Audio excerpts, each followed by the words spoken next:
చూడ్డానికి చాలా తేలిగ్గా అనిపించవచ్చు, కాకపోతే వెయిట్ అయితే చాలా ఉంది. ఇక్కడ నేనైతే ఒక 1 kg చింతపండు అయితే తీసుకున్నాను.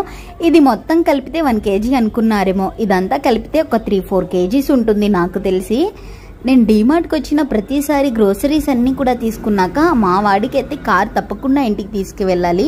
ఈసారి అయితే ఇక్కడ ఈ బాల్ అయితే తీసుకున్నాను కార్కి బదులు. మీరు ఎప్పుడైనా డీమార్ట్లో ప్రసాదం తిన్నారా? ప్రసాదం అంటే ఏమనుకున్నారు? ఇక్కడ నేనైతే కొద్దిగా షుగర్ అలాగే ఇక్కడ శనపప్పు 2 మిక్స్ చేసి మా సనాకైతే ఇచ్చాను డీమార్ట్ ప్రసాదం అని చెప్పేసి. ఇక్కడ షుగర్ అయితే ప్యాకెట్ నేను ఎప్పుడు తీసుకొని ఇలా లూజ్ గానే తీసుకుంటాను. 1 kg అలాగే ఒక 2-3 kgs తీసుకుంటాను నేనైతే ఇప్పుడు. ఏమనే కాదు, ఇక్కడ డీమార్ట్కి వచ్చే ఆల్మోస్ట్ అందరు కూడా ఇలా తింటానే ఉన్నారు ఏదో ఒకటి.